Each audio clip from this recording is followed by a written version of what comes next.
दिनै बर'नि मोनसे मुंदांखा निउज पर्टेल बड'लेण्ड बुब्लिनि बाथि गायसनथाय सान आरो बे हाबाफारियाव बाहागो लानायजों लोगोसे आङो आंनि गोसो गोरबोनिफ्राय बाथि गायसनथाय साननि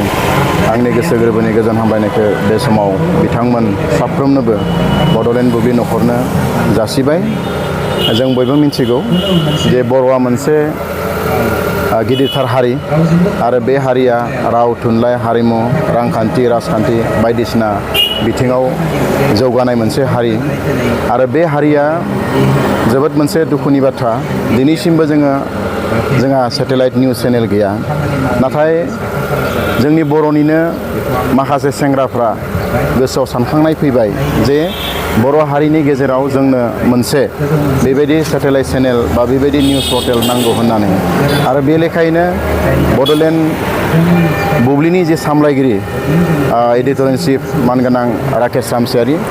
आरो एमडि बिथां राजिब बसुमतारी बिथांमोननि नाजानायाव बड'लेण्ड बुब्लिया दिनै 32 बोसोर कमप्लिट जाबाय। दा बे समाव आं बेखौनो बुंनो लुबैदों जे जोंनि गेजेराव दिनै निउज पर्टेला जोंनि बर'फोरनि गेजेराव बायदिसिना बिथिंखौ जेरैबायदि इनफरमेसन होबाय थादों जेरैबायदि जोंनो नांगौबायदि जे इनफरमेसनफोरखौ होबाय थादों दा बे समाव बर'नि जे निउज पर्टेलफोर गाहायै जोंहा बड'लेण्ड बुब्लि बिथांमोननो आङो बे समाव साबायखर जासिदों। मानो होनना बुङोब्ला जोङो नैबे डिजिटेल मुगायाव जोंनि बर'फोरनि माखासे समस्या जेरै रांखान्थि राजखान्थि हारिमु बायदि बिथिंखौ लानानै जोङो मोनसे प्लेटफर्माव लाबोनानै जोंनि माखासे जेंनाफोरखौ लानानै जोङो जोंनि निउज मिडियानि गेजेरजों जोङो फोसावगासिनो दङ आरो दिनै जोङो गुबुन मिडियाफोरखौ जों जुदि नायोब्ला दिनै एसामिसखौनो बुं हिन्दीखौनो बुं जोंनियाव माखासे समस्याफोर दङ बै समस्याफोरखौ बिथांमोना नांगौ बायदि फोसावा। नाथाय जोंहा दिनै निउज पर्टेलनि गेजेरजों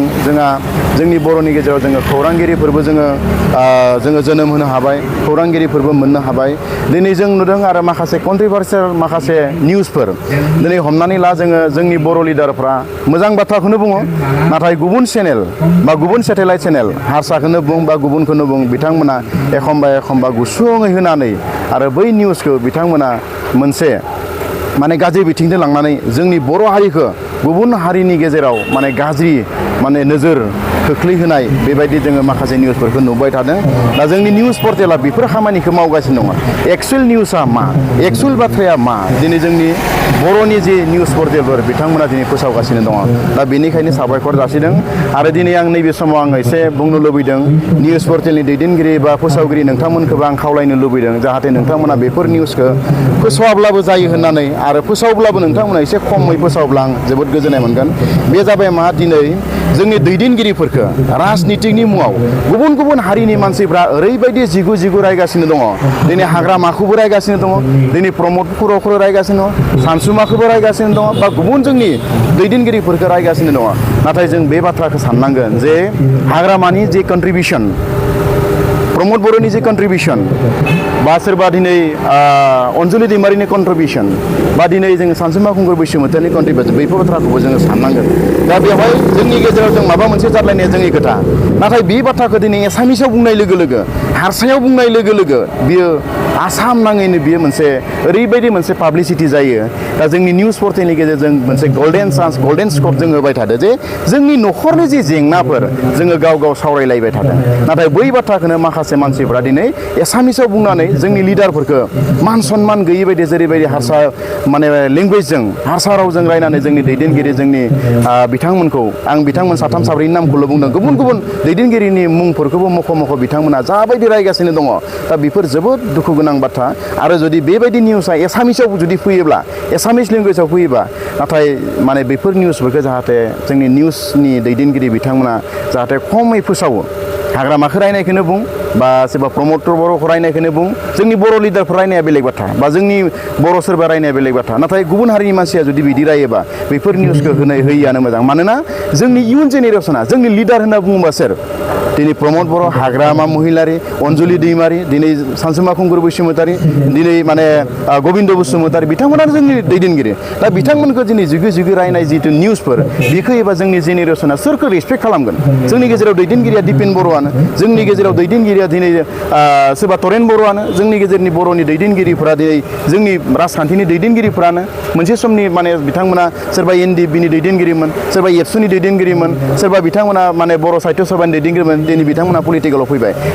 फैबाय होनब्लानो जे बिथांमोनखौ जानला मानला बुंनांगौ बे खोथायाथ' जोंनि जेब्लाबो माने गनायथाव नङा दा ओंखायनो आङो नैबे समाव नोंथांमोननि चेनेलनि गेजेरजों आं बेखौ खावलायनो लुबैदों आरो मोनसे खोथा जे जोङो निउस दामोब्ला जोंखौ एखमबा माने ओरैबायदि खालामो दा खायफा जोंनि बर'नि दैदेनगिरिफोर दङ बिथांमोना जोंखौ दा माने केस होनाय जि मोनसे कालसार बे जाबोदों आरो दा निउसआ हमना ला सासे मानसिया जोंनो बुंदों जों बे निउसखौसो फोसावदों बेयो जोंनि मादाय बिथांखौ केस जोंहा बेवहाय बुंनांगौ गैया नाथाय चेनेलनि सायावबो माखासे जोंनि थौले गोसोनि जोंखौ माने गाज्रि नोजोरजों नायग्रा बिथांमोना मा खालामदों दायो दा बै माने चेनेलनि चेनेलफोरखौबो केस होफानायखौ जों नुनो मोनदों दा बेखौ जोङो अल बड' डिजिटेल जार्नाल एस'सिएशननिफ्राय गुरै खावलायदों नोंथांमोना जुदि जोंनि चेनेलफ्रा बेबायदि गाज्रि खामानि मावोबा आंजों कन्टेक्ट खालामहर गाहायनि आथारिजों कन्टेक्ट खालामहर आरो जायफ्रा जोंनि एगेन्स्टआव बेबायदि माने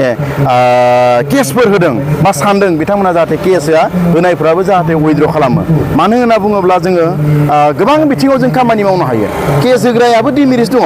बिथांखौबो जोङो अनेक माने बायदिसिना खालामनानै बिथांनिबो जों एगेन्स्ट माने निउस खालामनो हायो नाथाय जोंनिया जाबाय मा जों बेफोरखौ जों माब्लाबाबो साना जों माब्लाबाबो अननाय निउस खालामा मालाबाबो जोङो नंखाय निउसखौ फोसावा दा बेनिखायनो आं रिकुवेस्ट खालामदो जे जाय निउसखौ जेरैबायदि बुंदों जों बेबायदिनो फोसावदों जाय निउसखौ जेरै होदों बिदिनो दा बेखौ जोङो माबा मोनसे खालामनानै फोसावदोंबा बे आलादा खोथा दा